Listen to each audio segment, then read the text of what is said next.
2024 के चुनावों में एक साल पहले लोकसभा में मोदी सरकार के खिलाफ विपक्ष अविश्वास प्रस्ताव लेकर आया।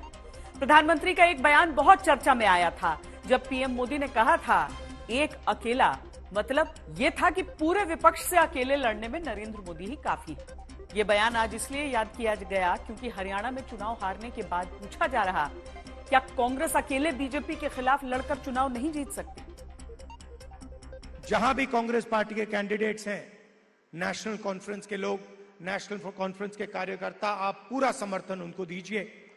और जहां भी नेशनल कॉन्फ्रेंस के कैंडिडेट्स हैं, मैं कांग्रेस पार्टी के कार्यकर्ताओं से कहता हूं कि आप पूरे दिल से उनको समर्थन दीजिए और उनको जिताने का काम कीजिए। यहां पे कांग्रेस का तूफान आ रहा है और हमारे जो कांग्रेस के कार्यकर्ता हैं, टाइगर, जो हरियाणा में मतलब घूम रहे हैं, बब्बर शेर। अच्छा, कांग्रेस पार्टी ऐसी पार्टी है जहां सारे के सारे शेर एक साथ खड़े हो जाते हैं, मिल जाते हैं। नतीजा सबके सामने है। हरियाणा में कांग्रेस को बब्बर शेर राहुल बताते रहे। जनता ने जनादेश देकर राजा बीजेपी को चुना। बब्बर शेर बहुमत से दूर ढेर हो गए। हाँ, जम्मू कश्मीर, जहां कांग्रेस ने नेशनल कॉन्फ्रेंस के साथ मिलकर चुनाव लड़ा, वहां जरूर नेशनल कॉन्फ्रेंस के दम पर सत्ता में कांग्रेस अब आ पाई है। इसी के बाद प्रधानमंत्री ने 3 राजनीतिक वार किए। पहला, कांग्रेस एक परजीवी पार्टी है। दूसरा, कांग्रेस को जनता दोबारा मौका नहीं देती, बीजेपी पर लगातार भरोसा करती है। और तीसरा वार, कांग्रेस जातियों में बांटकर ही वोट काटकर सत्ता में आना चाहती है। कांग्रेस आज पूरी तरह परजीवी पार्टी बन गई है। जहां हरियाणा में कांग्रेस परजीवी बनकर किसी के साथ नहीं थी, अकेली थी, तो उसे करारी हार मिली। ये सवाल इसलिए क्योंकि 2014 से 24 के बीच 62 विधानसभा चुनावों में 47 चुनाव कांग्रेस हार चुकी है। 2011 में आखिरी बार असम में कांग्रेस अपनी सरकार को बचाकर दोबारा सत्ता में लौटी थी। खुद राज्यों में सत्ता रहते कांग्रेस ने 40 बार विधानसभा चुनावों का सामना किया और उनमें से केवल 7 में ही जीत हासिल कर सकी।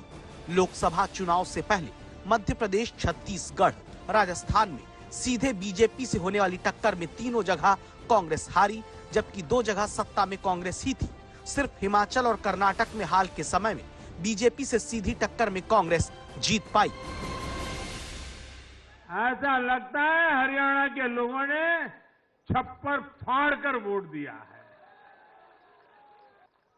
इस जनादेश की गूंज दूर दूर तक जाएगी। 24 घंटे से भी कम वक्त में कांग्रेस की हार की गूंज दूर तक सुनाई भी देने लगी, जहां उन्हीं की साथी उद्धव ठाकरे की पार्टी के नेता मुखपत्र सामना में लिखने लगे कि जीत की पारी को हार में कैसे बदला जाए, ये कांग्रेस से ही सीखा जा सकता है। हरियाणा में इंडिया गठबंधन नहीं बन पाया क्योंकि वहां कांग्रेस को लगता था कि बस हम अपने ताकत पर, अपने बलबूते पर जीतेंगे तो सत्ता में और कोई भागीदार नहीं चाहिए। तो हमारे जो मित्र है हुड्डा जी या कांग्रेस के नेता है, उनको लगा कि हम ही जीतेंगे। अगर समाजवादी पार्टी है अखिलेश जी की, आप है केजरीवाल साहब के नेतृत्व में, हमारे जैसे छोटे छोटे दल है, हमारे खाते में 1-2 सीटें आ जाती तो जरूर ये जो चित्र है, ये निर्णय है जो जनता ने दिया, उसमें जरूर बदलाव होता। मैं ये मानता हूँ कि भारतीय जनता पार्टी ने जो चुनाव लड़ा है वो बहुत ही बेहतरीन तरीके से लड़ा है। हारी हुई बाजी बीजेपी ने जीत ली, ये मान्य करना पड़ेगा।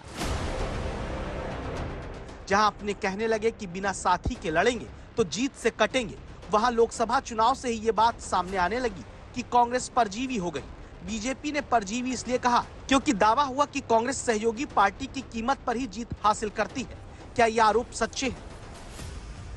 लोकसभा चुनाव के दौरान कांग्रेस 13 राज्य और केंद्र शासित प्रदेश, जिनमें बिहार, दिल्ली, झारखंड, महाराष्ट्र, उत्तर प्रदेश, तमिलनाडु और अन्य जैसे बड़े राज्य शामिल हैं, इन राज्यों की 358 सीट पर गठबंधन करके कांग्रेस ने चुनाव लड़ा, 62 सीट जीत गई, यानी कांग्रेस की कुल जीती हुई 99 सीट का 63% हिस्सा गठबंधन से आया।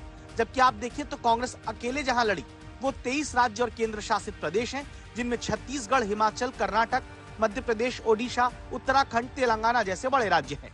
185 सीट पर कांग्रेस ने यहां पर किसी दल का साथ नहीं लिया, अपने दम पर चुनाव लड़ा और 37 सीट ही जीत पाई, यानी कांग्रेस की कुल जीती 99 सीट का 37%।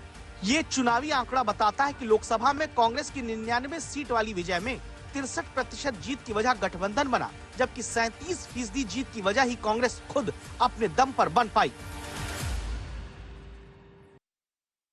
आंकड़े तो ये तक बताते हैं कि कांग्रेस को यूपीए के मुकाबले इंडिया गठबंधन में ही फायदा है, क्योंकि 2019 का चुनाव देखें तो यूपीए गठबंधन में कांग्रेस ने 190-80 सीटें साथी दलों के साथ मिलकर चुनाव लड़ी, जहां कांग्रेस की सीधी लड़ाई बीजेपी से थी, जिनमें बीजेपी 175 और कांग्रेस 15 सीट जीती। कांग्रेस का स्ट्राइक रेट यूपीए के साथियों के सहयोग से बीजेपी के खिलाफ सीधी लड़ाई में 8% था।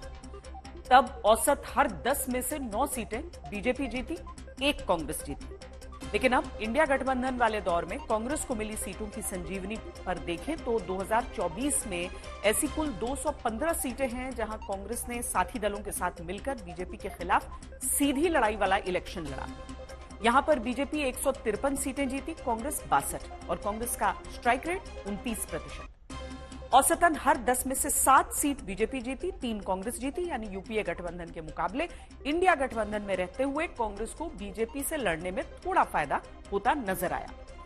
इसके बावजूद जब विधानसभा चुनाव आते हैं तो कांग्रेस अपनी पुरानी गलतियों से सबक नहीं लेती, वही गलती दोहराती है जो पहले कर चुकी है, अकेले लड़ने उतरती है और हार जाती है। खुद को ऊपर रखने के चक्कर में और अकेले ही सब कुछ पाने की हसरत के साथ कांग्रेस से क्या चूक हो जाती है। याद करिए मध्य प्रदेश विधानसभा चुनाव के दौरान कमलनाथ का ये बयान। सर अखिलेश यादव ने आरोप लगाया कि अरे भाई छोड़ो अखिलेश। मध्य प्रदेश में कहा गया कि इसी अहंकार से हार मिली। क्या हरियाणा में भी यही चूक हुई, जहां दीपेंद्र सिंह हुड्डा का ये बयान मंगलवार से चर्चा में है। समाजवादी पार्टी का हरियाणा में कोई जनाधार नहीं है, लेकिन आज हमारा प्रदेश स्तर पर समाजवादी पार्टी के साथ अभी फिलहाल कोई गठबंधन नहीं है और समाजवादी पार्टियों को जनाधार भी हरियाणा में नहीं है। हरियाणा में अखिलेश यादव की पार्टी को साथ नहीं लिया, नतीजा अहिर जाति से जो 6 विधायक बने वो सभी बीजेपी के हैं, कांग्रेस का एक भी नहीं। और हरियाणा के अहिरवाल इलाके की 28 में से 21 सीट बीजेपी जीती, कांग्रेस को 7 सीट ही मिली। आम आदमी पार्टी से गठबंधन कांग्रेस ने नहीं किया, नतीजा 5 से ज्यादा सीट ऐसी रही जहां कांग्रेस की हार जितने वोट से हुई उससे ज्यादा वोट आम आदमी पार्टी के उम्मीदवार को मिला। कमोवेश हरियाणा के चुनाव ने ये एक चीज दिखाई कि अति आत्मविश्वास किसी भी चुनाव के लिए हानिकारक होता है। जब ये चुनाव की घोषणा हुई उस बीच लगभग समाजवादी पार्टी ने कांग्रेस के शीर्ष नेतृत्व से बात करी और हमारा भी गठबंधन वहाँ पे गठबंधन क्योंकि पैन इंडिया है इंडिया अलायंस में, तो हम चाहते थे हम वहाँ भी चुनाव लड़े, लेकिन कुछ बात नहीं बनी या कांग्रेस वालों को लगा कि वहाँ पे हमारा जनाधार नहीं है। बात सिर्फ इतनी नहीं कि कांग्रेस जीती हुई बाजी हार जाती है, सच ये भी कि जहां राहुल गांधी कार्यकर्ताओं को शेर और नेताओं को बब्बर शेर बताते रहे और चुनाव के नतीजों से पहले हरियाणा का राजा बनने की लड़ाई लड़ते हुड्डा और सैलजा का हाथ मिलाते रहे, लेकिन ये सब हरियाणा में काम नहीं आया। कभी कभी हमारे शेर थोड़ा थोड़ा लड़ जाते हैं एक दूसरे से, फिर मेरा काम शेरों को एक साथ खड़े करने का है। तो ये शेरों की पार्टी है, ये किसी से नहीं डरती है। एक तरफ बीजेपी रही जिसने हरियाणा में अपने मुख्यमंत्री को चुनाव से पहले हटाया, नायब सिंह सैनी को नया मुख्यमंत्री बना दिया, कहीं कोई विवाद नहीं, हल्ला नहीं, विरोध नहीं, नतीजा बीजेपी ने रिकॉर्ड तोड़ जीत हासिल की। दूसरी तरफ कांग्रेस दिखी जहां हुड्डा और सैलजा गुट के बीच पूरे चुनाव में खींचतान मची रही, नतीजा कांग्रेस की हार। ऐसी हार की जो कुछ टिकट सैलजा गुट से जुड़े प्रत्याशी पाए भी तो अब खुलकर अपनी हार के लिए हरियाणा में भूपेंद्र सिंह हुड्डा को जिम्मेदार ठहराते हैं। दो कारण हैं, एक पार्टी की अंदरूनी कलह और दूसरा पोलराइजेशन। पोलराइजेशन कब हुआ? जब कांग्रेस सरकार ना कह के हुड्डा सरकार की नरेटिव बन गई कि हुड्डा सरकार बनेगी, तो उसको बीजेपी ने भुनाया लोगों में, जो नॉन जाट था उसके अंदर। भूपेंद्र सिंह हुड्डा तो आए थे आपका प्रचार करने के लिए राहुल गांधी के साथ। उन्होंने तो मेरा नाम ही नहीं लिया स्टेज से। मैंने ही रैली करी, सारा इंतजाम किया, और जब वो बोले उनका भाषण देख लो आप, एक बार नाम भी नहीं लिया मेरा। वो नहीं चाहते थे कि आप जीते। यही प्रचार लोगों में हुआ है, हुड्डा साहब ने उनका नाम नहीं लिया। यही कारण है कि अब तो कांग्रेस के ही साथी कहने लगे कि अति आत्मविश्वास कांग्रेस का उसे ले डूबता है। आज शरद पवार भले कांग्रेस के साथ इंडिया गठबंधन में है, लेकिन एक वक्त वो खुद कांग्रेस की तुलना उस जमींदारी सोच वाले व्यक्ति से कर चुके हैं जिसकी हवेलियां जायदाद नहीं बचती लेकिन अकड़ कम नहीं होती। क्या यही वजह है कि देश के कई राज्यों में दशकों से कांग्रेस का अपने दम पर कोई मुख्यमंत्री नहीं है? कांग्रेस के किस राज्य में कब अपने दम पर मुख्यमंत्री रहे, उसका पूरा चार्ट हमने निकाला तो पता चलता है कि झारखंड साल 2000 में अलग राज्य बना, 24 साल में कभी कांग्रेस का अपने दम पर वहां पर मुख्यमंत्री नहीं हुआ।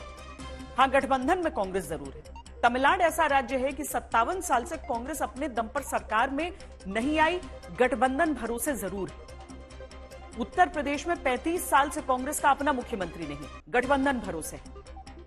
बिहार में भी 34 साल से कांग्रेस का अपना मुख्यमंत्री कोई नहीं है, गठबंधन के भरोसे है। हालांकि बिहार ऐसा राज्य है जहां बीजेपी का भी अपने दम पर कोई सीएम अब तक नहीं रहा है। गुजरात में 29 साल से कांग्रेस सत्ता में ना तो आई है ना अपने दम पर मुख्यमंत्री बना। ओडिशा में 24 साल से कांग्रेस की सरकार नहीं आई, कभी मुख्य विपक्षी रहने वाली पार्टी अब तीसरे नंबर पर आ चुकी है, जबकि यहां अब बीजेपी की अपने दम पर पूर्ण बहुमत की सरकार है। 5 राज्य नागालैंड, जम्मू कश्मीर, गोवा, दिल्ली, आंध्र प्रदेश ऐसे हैं जहां 10 से 20 साल से कांग्रेस का अपना मुख्यमंत्री नहीं है। ऐसे राज्यों की संख्या बढ़ती जा रही है जहां दोबारा खुद कांग्रेस को अपनी सरकार उसकी आ नहीं पा रही, और तब साथियों के भरोसे होने के बावजूद जब जीत का हरियाणा हाथ नहीं आता तो साथी जलेबी की जली कांग्रेस पर नमक छिड़कने लगते हैं। उसी के साथ ही ताना देने लगे, नसीहत सुनाने लगे, कांग्रेस को आंख और ठेंगा दिखाने लगे, आंखें लाल करने लगे। अखिलेश यादव ने तो उत्तर प्रदेश में उपचुनाव की 10 सीट में से 6 पर कांग्रेस से बात किए बिना अपने उम्मीदवार भी घोषित कर दिए।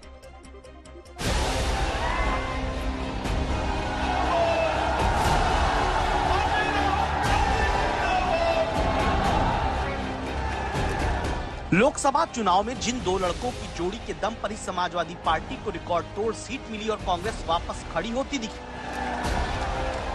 जिन दो लड़कों की जोड़ी के दम पर इंडिया गठबंधन बीजेपी को बहुमत से दूर रखने में कामयाब बताया गया, क्या उन्हीं दोनों लड़कों की जोड़ी अब टूटने जा रही है? या कांग्रेस को हवा भी नहीं लगी और अखिलेश यादव ने 10 सीटों पर होने वाले उत्तर प्रदेश के उपचुनाव की पहली लिस्ट में 6 उम्मीदवार भी उतार दिए? कहा जा रहा है कि कोई आप लोगों से बातचीत में नहीं, कोई कॉन्फिडेंस में नहीं दिया गया। सच बात है, इसके बारे में जानकारी नहीं है। इंडिया गठबंधन के कोऑर्डिनेशन कमेटी से अभी कोई चर्चा नहीं हुई है, और अगर कोई होगी तो उसकी जानकारी मुझे नहीं है। तो इस पे इंडिया गठबंधन की कोऑर्डिनेशन कमेटी जो भी निर्णय लेगी उसे उत्तर प्रदेश कांग्रेस कमेटी सहर्ष स्वीकार करेगी। समाजवादी पार्टी की तरफ से कहा जा रहा है कि जिस तरह से हरियाणा में हार मिली, कहीं न कहीं ओवर कॉन्फिडेंस में कांग्रेस पार्टी और इस बात को उपचुनाव में रिस्क नहीं ले सकते। हम उत्तर प्रदेश की बात करते हैं कि उत्तर प्रदेश में हम ओवर कॉन्फिडेंस में नहीं बल्कि फुल कॉन्फिडेंस में चल रहे हैं। जो चीजें राष्ट्रीय नेतृत्व निर्णय लेगा उसको तय करके आप उसको मानेंगे? अपनी तरफ से कोई प्रस्ताव राष्ट्रीय नेतृत्व ही तय करेगा। आगे जो गठबंधन क्या बना रहेगा क्या? निश्चित तौर से बना हुआ है, बना रहेगा।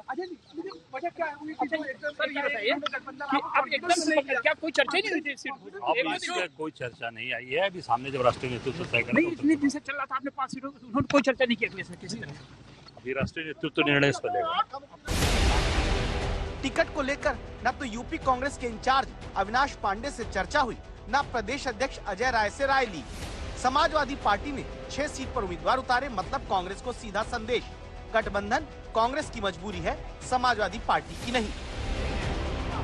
बड़ी बात यह कि जिन सीटों पर कांग्रेस दावा करती है उन सीटों को भी अखिलेश ने अपने खाते में डाल लिया। इनमें मैनपुरी की करहल सीट से अखिलेश यादव ने भतीजे और पूर्व सांसद तेज प्रताप को उतारा। अयोध्या की मिल्कीपुर सीट से फैजाबाद के सांसद अवधेश प्रसाद के बेटे अजीत प्रसाद को टिकट दिया।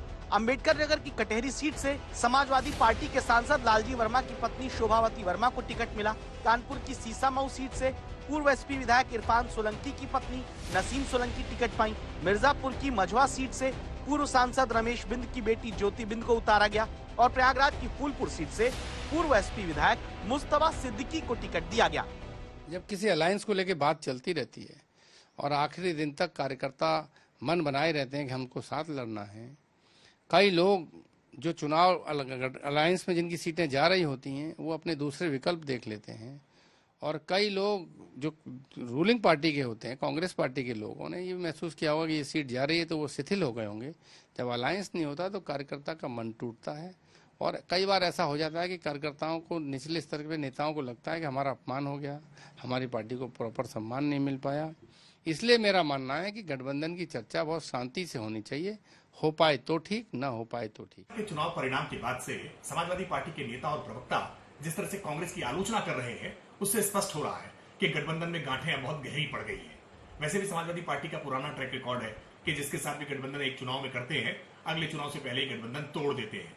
और जिस तरह से उन्होंने फूलपुर को लेकर के, मझवा को लेकर के अपने कैंडिडेट डिक्लेयर कर दिए हैं, ये स्पष्ट है कि अब सपा और कांग्रेस का गठबंधन ठीक नहीं है।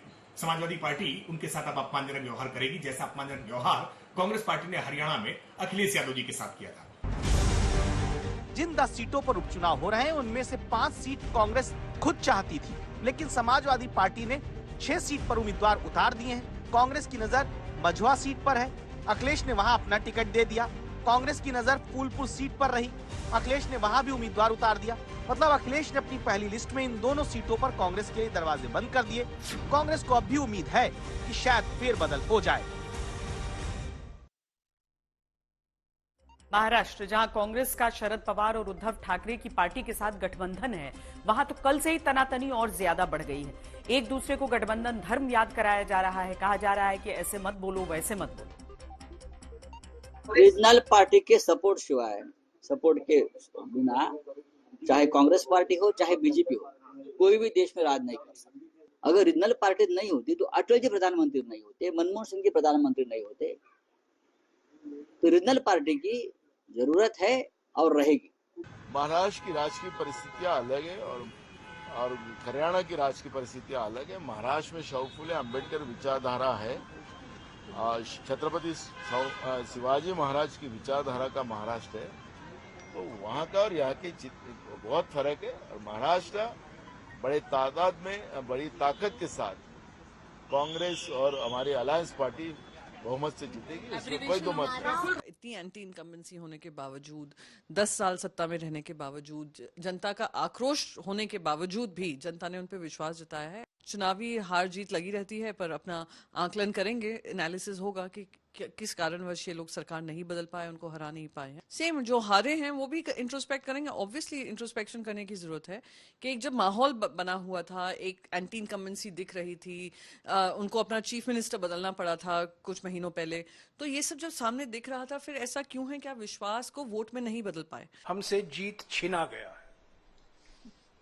पर महाराष्ट्र में मैं याद दिलाना चाहता हूं कि लोकसभा चुनाव में कांग्रेस पार्टी पहले स्थान पर थी और गठबंधन का एक धर्म होता है, जो हमारे आपस की बात होती है हम एक दूसरे से बोलते हैं, मीडिया के द्वारा हम नहीं बोलते। हम गठबंधन में हैं महाराष्ट्र में, उस गठबंधन को मजबूत करना हमारा कर्तव्य बनता है। हम कुछ नहीं कहेंगे हमारे गठबंधन के साथी दलों के बारे में। अभी जब सीटों की खींचतान इंडिया गठबंधन के साथियों में शुरू हुई है, तब चर्चा इस बात की भी है कि क्या बीजेपी चेहरा बदलो और राज करो की रणनीति में कामयाब है, क्योंकि चेहरा बदलने से बीजेपी की जीत का स्ट्राइक रेट 80% है। अब हरियाणा में जब अभी चुनाव हुआ तो चुनाव से 6 महीने पहले ही मनोहर लाल खट्टर की जगह नायब सिंह सैनी को सीएम बनाया और बीजेपी को रिकॉर्ड जीत मिली। कर्नाटक में 2021 में चुनाव से 22 महीने पहले सीएम बीजेपी ने बदला था। येदियुरप्पा की जगह बासवराज बोम्मई को कुर्सी दी थी, लेकिन ये फॉर्मूला तब नहीं चला था। बीजेपी को हार मिली थी। लेकिन गुजरात में 2021 में यानी चुनाव से 15 महीने पहले ही विजय रूपाणी की जगह भूपेंद्र पटेल को मुख्यमंत्री बनाया गया था। मंत्रिमंडल में भी बड़ा बदलाव हुआ था। कहा गया ये बीजेपी की रिकॉर्ड जीत की एक वजह भी रहा। त्रिपुरा में साल 2022 में चुनाव से 9 महीने पहले बिप्लब देव की जगह माणिक साहा सीएम बनाए गए। बीजेपी ने फिर चुनाव जीत लिया। इससे भी पहले उत्तराखंड में 2021 में चुनाव से 7 महीने पहले तीरथ सिंह रावत की जगह पुष्कर सिंह धामी को मुख्यमंत्री बनाया गया। बीजेपी ने सरकार भी बना ली थी। बीजेपी मुख्यमंत्री भी बदलकर अपने जीत लेती है। कांग्रेस, याद करिए, मध्य प्रदेश में कमलनाथ और ज्योतिरादित्य सिंधिया के बीच सत्ता संघर्ष नहीं सही कर पाई तो बनी बनाई सरकार ही सिंधिया के बीजेपी में आने से चली गई। राजस्थान, छत्तीसगढ़ में भी ऐसी ही खींचतान में दोबारा कांग्रेस सरकार नहीं बना पाई और अब हरियाणा तक यही कमजोर नब्ज कांग्रेस की बनी दिखी।